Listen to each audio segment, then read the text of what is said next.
So based on what you've said here, and we talked a little bit of pre-show about, you drafted him in Scott Fishbowl. I drafted him in Scott Fishbowl after kind of reading your details here. What do you think is, and I know you do auction drafts, so this might be a little bit tough but what do you think that kind of cutoff point is for you? We got a lot of redraft listeners here. What would you kind of advise them on the Kamara situation? Obviously more info could come out. Yeah. Well, my advice here, number one, I want you to remember before anything, the reason I took him in Scott Fishbowl is because there's a premium on quarterbacks and the quarterbacks go early. And so I went quarterback early and I needed a second running back. And I thought, okay, this is a big field tournament. I'm willing to make a more volatile selection. So the first thing I would tell you is there is still plenty of volatility in making that Kamara selection. So don't take him and say, hey, Drew said he's good. Yeah. I think he is good. I do. I believe in that take, or else I wouldn't have drafted him myself. And in best ball recently, I've been taking more of him in the third round. So I think the cutoff is I'm not really that interested in the second round. I don't think the value is that great because I think with Sean Payton gone and the offense perhaps changing a little bit, he's going to be fine. He's an immense talent. I don't have a problem with that. But there's so many guys in the middle of the second that have fewer questions that I want more. So I really want Kamara to fall to the third.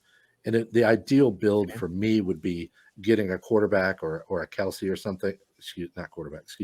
Wide receiver or a Kelsey, something like that. Mm-hmm. And then getting Kamara as my RB2. So if I go RB1 in the first round, wide receiver in the second, Kamara, I'm fine with him as my RB2. That mitigates some of the risk. Because here's the thing.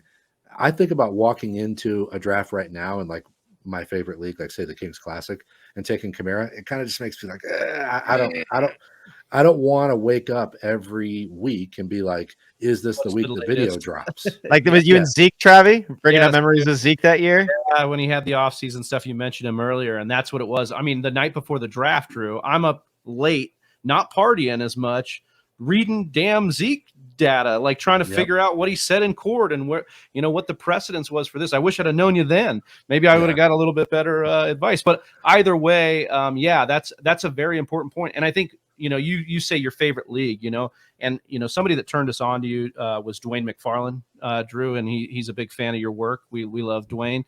And he says all the time, if you draft only one league, what would you do?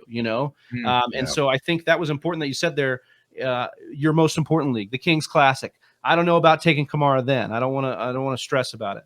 But I had the similar kind of thought process you did in Scott Fishbowl that like we're trying to be unique in these big tournaments. We're trying to get upside and capitalize on value. And you got to beat 3,000 other people. So like I might as well swing there, right? Yeah, and I would add too that same thing with best ball. Like if you're in Best Ball Mania or the puppy and he's fallen, that's where you got to be unique and you can really capitalize in a big tournament. But also, I would say that it's not as if I'm going to walk in those rooms and say, okay, I'm completely out. If he falls enough in the Kings Classic, if he ends up like the room goes silent and he's $17, like I'm down, I'll do it. But again, I'm a nitty player. You guys know the term being nitty, like being kind of like I'm super cautious. I'm just a nitty player. Like I don't want to wake up every day and think about whether or not this is the day Kamara is going to get suspended. I hate that feeling. I'm just not interested in that.